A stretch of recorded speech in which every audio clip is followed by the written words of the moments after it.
Welcome to the Iron Breed Podcast. My name is Austin, and here again with me today is Gerard. What's going on, everyone? Hope y'all having a great day today. Today is Monday. Mind Monday, get your mind right. But you don't have to just get your mind right on Mondays. You can do it every day of the week. But we As like, you should, as you should. We like Mondays. We like Mondays because they get a bad rap, and everybody has a bad attitude going into Mondays. Which, guess what? Usually leads to you having a bad week. And you know what's something funny is why do we do that? Why do we base something off of something we that was told, off of something that happened to us? Which ties into what we're talking about today, letting go of the past. We love to hold on to the past, man. That's all we do. Oh, I remember when. Oh, can you believe you said that when? Well, I remember when. And it's like we hold on to the past so much, like it's a $1,000 bill. oh my gosh, and holding on to the past is what actually keeps us trapped from being able to move forward and do more and do better stuff with our life because we're too busy holding on to the past. And it's actually really tough to let go. It is tough. A lot of times people are just like, oh, just let go, let it go. Well, sometimes it's really not that easy.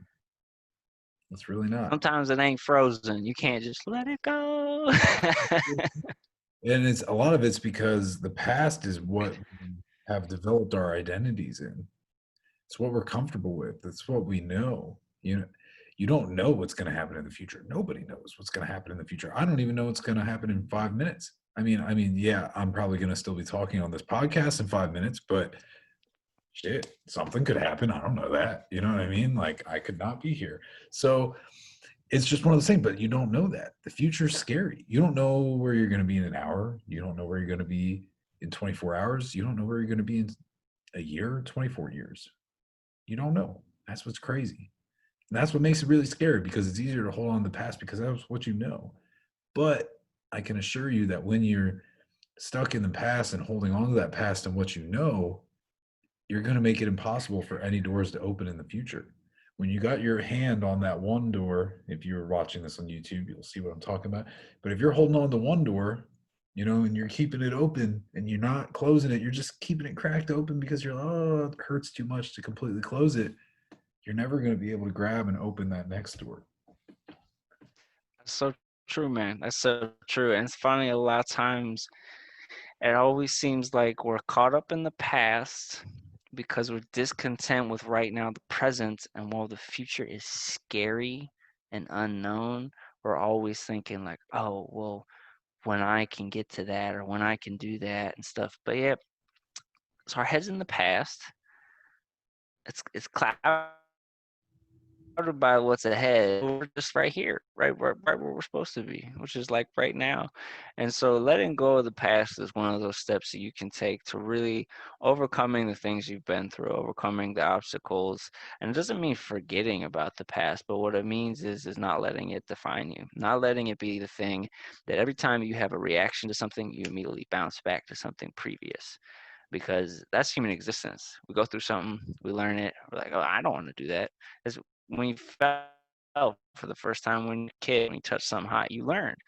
So you can learn, but you don't look at a stove every time and you're like, I can't stand you. You burnt me that one time, you darn stove. Like, no, you you gotta use the information and then let it go. Let go. And this is specifically related to like individuals that have harmed you, or you tried something and you failed bad, you got embarrassed, and you let it hit your ego, just touched you a little bit, and now you're too afraid to ever go ahead and do it again in the future.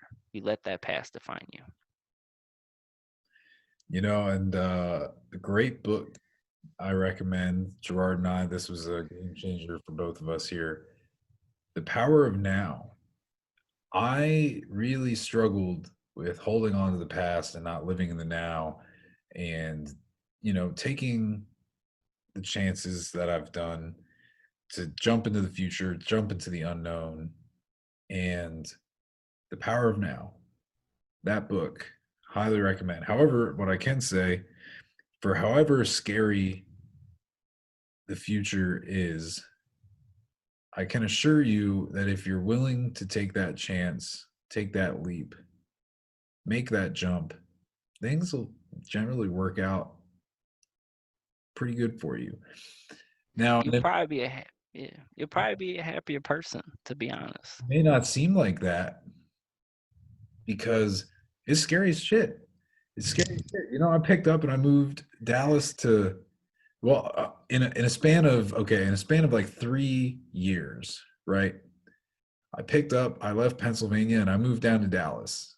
This is my first time moving to a place where I knew it wasn't just supposed to be a temporary move. Like, oh, I'm going for a little bit. I'm gonna come back. No, this was it. Pack up the car. I'm gone. I'm telling my parents goodbye. I don't know when I'm gonna see you next. I mean, you know, moved. You know what? It was scary at first, but over time it got better. And all these I met so many amazing people. I made so many amazing friends, so many amazing memories. You know, I love Texas. Texas is one of my favorite places. And then the time came to jump up into the unknown again and leave. Once again, now I'm leaving the familiarity of all my friends and everything that I've developed in Texas to jump into the unknown and move to Baltimore. And you know, if we're being completely honest, I was not the most stoked person in the world to move to Baltimore. But because of that move, it led to more opportunities that allowed me to ultimately move to Alexandria and now be where I am now and end up with a lot of the life situations that I have now.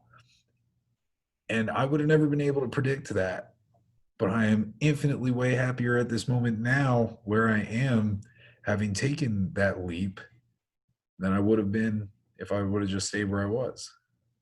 So sometimes you got to just take that jump because I find, you know, if you're willing to make the jump and work hard, that you'll get pretty lucky.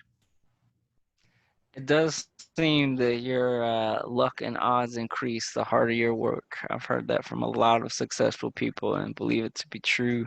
But yeah, going back real quick, just to hammer how like this book was very, very impactful on both me and Austin. We read it around the same times. That's good. But man, have friends who read books and recommend books to each other. Like that's how you grow. It's The Power of Now by Eckhart Tolle. And what it really focuses on is just being here, being now in the present, not even like 15 to 20 seconds ahead, just right here, right now. I'm not worried about what I did previously, and I'm not concerned about what I'm going to do. Where I'm at right now and what I'm doing is all I'm meant to be. And yes, again, it sounds foo-foo. Sometimes, it might be, but the author himself, Eckhart Tolle, has even said, if you read this book and it does not connect for you, it's just not for you right now. He's even said that like you got to be at a place where you are ready to accept what happened in the past and that's it. It's there. You can't go back. So why do we hold on to it so much? Like those words I just said, they're gone. I'm how like it's just here. And even like he hammers that what we talked about, how the idea of the future is so captivating, but it's mysterious, but I want it, but I don't know how I get there. So I'm kind of afraid. So maybe I just won't try, or I will. I don't know. All that's irrelevant because if you're doing what you need to do right now, that future you're thinking of is going to come about. And more than likely, it's going to be something you never expected. We never expected any of this. Yeah, I certainly tell you when I moved to Baltimore, I did not expect that I would be moving 8 months later to Alexandria, Virginia. That was pretty unexpected, but I am not mad about it. You know, that's for sure.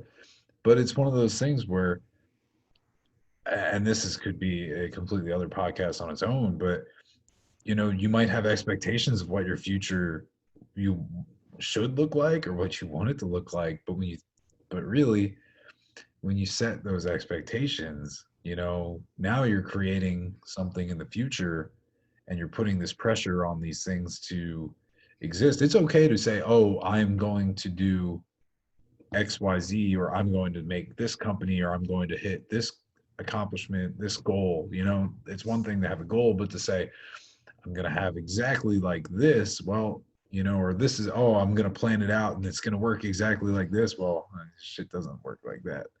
Usually, anytime I've ever made a plan for like, oh yeah, this is how I'm going to get to here. Usually, yeah, I'll get to that point, but it's not how I planned it to be. So, you know, and that's okay. You know, but it's just have goals. Don't be afraid to make the leap, but also be willing to accept that your expectations are going to be slightly limiting. Exactly. And if you have people in the past who have done you wrong, who have caused you harm, or maybe even you've been the individual who did that, you gotta find acceptance with that right now, and you gotta let go of that pain, that weight that you carry, because you don't understand. But every time you pull on that, like families do this all the time. They'll get in a fight, they'll get in arguments, or even someone who's you're close with, and it does. It eventually gets resolved. You move on. And then next time there's something that comes about, what happens? Oh, well, do you remember when you said that? Or do you remember that? It's invalid. It's just pulling from a place that your personal locker of all your own trauma and stuff that you've kept with you, and you're throwing it out on that person. Yeah, it's true. And we're all just thing to get rid of if someone says anything wrong. And so you really, really gotta like look at yourself and say, all right, is me carrying on to this helping me with that person at all? And it's not. No, it usually doesn't. Anyway, this is going to wrap it up for us. We hope you enjoyed it. The cool thing is that at the end of this month, Gerard and I are going to be convening in Austin, Texas. Well, I guess technically New Braunfels, but it's close enough to Austin. Right. We'll say Austin. Gerard and I haven't seen each other in person since 2018. I am unbelievably excited, and we are going to take the time to make some content. And We are it's long overdue in person Iron Breed content. Hell, we might even do a podcast. Not sure how, because microphones and stuff, that's a little tricky. Didn't get that far, but we're going to figure something out. We'll have a whole bunch of content. It's going to be really exciting. We can't wait to share all the things that we have planned out for you. exactly as always. Give us a like, comment, please subscribe, tuning in, and let us know. Let us know. You know, if you are one of the individuals and you watch this consistently, we want to know what you think we should be talking about next. We know this was a little bit longer for our Mindset Mondays, but it was a good topic. It was much needed. So as you go into it today, just remember that person that did you wrong, that thing you're holding on to, let it be a thing of the past. That's where it belongs. You shouldn't be looking back at it. Look back at it. Look. Yeah. Okay. On that. Thanks, everybody. It's been real. Thanks for listening to the Iron Man podcast.